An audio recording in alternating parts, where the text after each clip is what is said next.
Shoppe stores में पेश है नया लोकेशन सिलेक्टर फीचर। अब ग्राहक सीधे स्टोर के हेडर से अपनी डिलीवरी लोकेशन चुन सकते हैं। इस फीचर को एक्टिव करने के लिए सबसे पहले अपने एडमिन डैशबोर्ड में जाएं।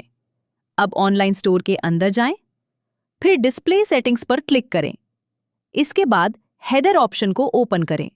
हेडर सेटिंग्स के अंदर आपको शो लोकेशन सिलेक्टर नाम का एक विकल्प दिखाई देगा। इस ऑप्शन को इनेबल कर दें। लेकिन ध्यान रखें, इस फीचर को एक्टिव करने के लिए गूगल मैप प्लगइन का एक्टिव होना जरूरी है। अगर आपने पहले से गूगल मैप प्लगइन को इंस्टॉल और कॉन्फ़िगर किया हुआ है तो ये फीचर सीधे इनेबल हो जाएगा। अन्यथा सिस्टम आपसे पहले प्लगइन एक्टिवेट करने के लिए कहेगा। प्लगइन एक्टिवेट करने के लिए आप यहां दिए गए लिंक पर क्लिक करके सीधे प्लगइन पेज पर जा सकते हैं, या फिर ऐप स्टोर में जाकर गूगल मैप्स नाम से प्लगइन सर्च करके भी उसी पेज तक पहुंच सकते हैं। प्लगइन पेज पर पहुंचने के बाद इंस्टॉल बटन पर क्लिक करें और फिर कॉन्फ़िगर बटन दबाकर अपनी सेटिंग पूरी करें। यहां आपको अपनी गूगल मैप एपीआई की दर्ज करके सेव करना है। लेकिन अगर आपके पास अभी गूगल मैप एपीआई की नहीं है तो चिंता करने की जरूरत नहीं है। एपीआई की जनरेट करने के सभी स्टेप्स यहीं पर दिए गए हैं। आप बस इन्हें फॉलो करके अपनी एपीआई की आसानी से बना सकते हैं। तो आइए शुरुआत करते हैं पहले स्टेप से। सबसे पहले create a Google cloud project वाले विकल्प को एक्सपैंड कर लें।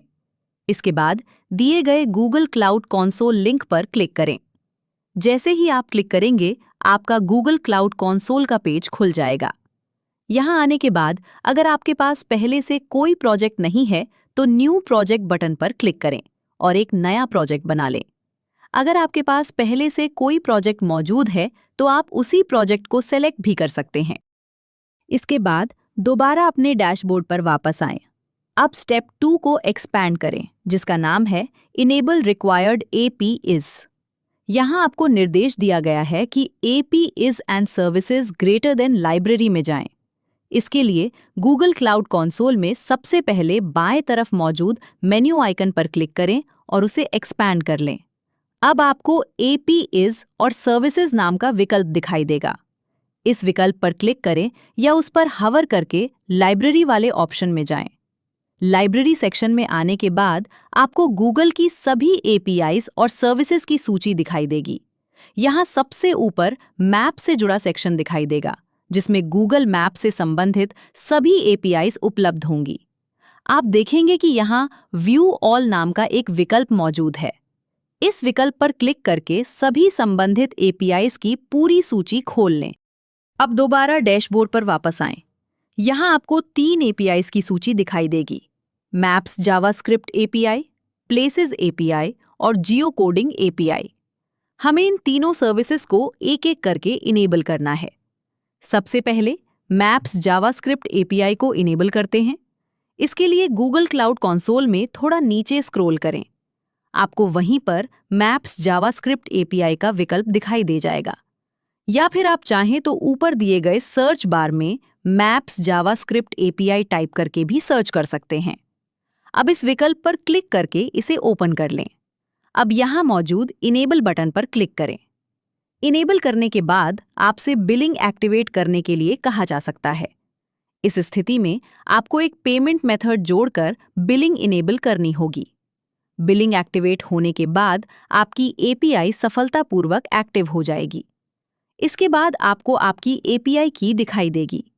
इस एपीआई की को यहीं से कॉपी करके अपने डैशबोर्ड में पेस्ट कर सकते हैं। जब आपकी एपीआई की बन जाती है तो उसी प्रॉम्प्ट में आपको go to Google Maps platform का विकल्प दिखाई देगा। इस विकल्प पर क्लिक करें। अब आपके सामने एपीआई प्रोटेक्शन से जुड़ा पेज खुल जाएगा, जहां आप अपनी एपीआई की के लिए सिक्योरिटी रूल्स सेट कर सकते हैं। अब इस स्टेप को पूरा करने के लिए दोबारा अपने डैशबोर्ड पर वापस आएं। यहां स्टेप 4 को एक्सपैंड करें। इस सेक्शन में आपको अपने स्टोर का यूआरएल दिखाई देगा। इस यूआरएल को कॉपी कर लें। अब फिर से गूगल मैप्स प्लेटफॉर्म वाले पेज पर जाएं।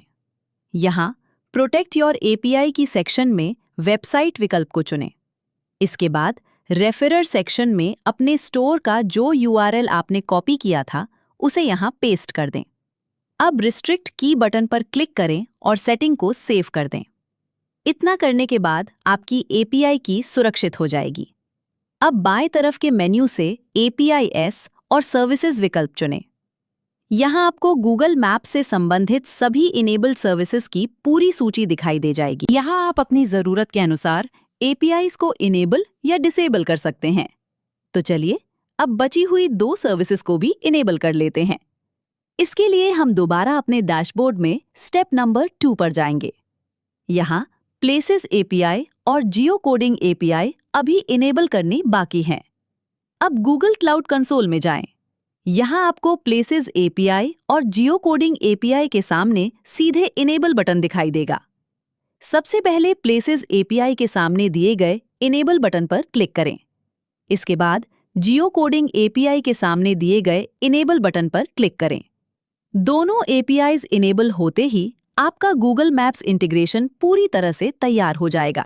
अब आप अपनी API की को यहाँ एंटर करके सीधे सेव कर सकते हैं, या फिर पहले आप टेस्ट की का विकल्प चुनकर API को टेस्ट भी कर सकते हैं।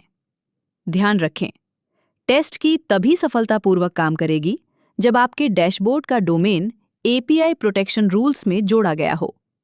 अगर आपको रूल्स अपडेट करने हैं तो गूगल मैप्स प्लेटफॉर्म की सेटिंग्स में जाएं। यहाँ कीज एंड क्रेडेंशियल सेक्शन के अंदर मैप्स API की विकल्प पर क्लिक करें। जैसे ही आप इस पर क्लिक करेंगे, आपकी API की से संबंधित सभी सेटिंग्स का पेज खुल जाएगा। यहाँ आप अपनी आवश्यकता के अनुसार सिक्योरिटी रूल्स में बदलाव कर सकते हैं। उदाहरण के लिए, मैं अभी एप्लीकेशन रिस्ट्रिक्शन को नन पर सेट करके सेव कर देता हूँ। रूल्स सेट करने के बाद अब दोबारा डैशबोर्ड पर आएं और API की को टेस्ट करें।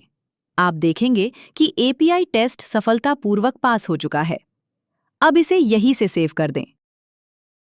तो अब आपकी API की सफलतापूर्वक कॉन्फ़िगर हो चुकी है। अब आप शो लोकेशन सिलेक्टर फीचर को इनेबल कर दें। इसके बाद अपने स्टोर पेज पर जाएं और पेज को रिफ्रेश करें। अब आप देखेंगे कि हेडर में लोकेशन सिलेक्टर दिखाई देने लगा है। अब ग्राहक इस पर क्लिक करके अपना करंट लोकेशन चुन सकते हैं या फिर अपने पहले से सेव किए गए एड्रेस में से किसी एक को सिलेक्ट कर सकते हैं, और इस तरह आपका लोकेशन सिलेक्टर फीचर पूरी तरह से एक्टिव हो जाता है।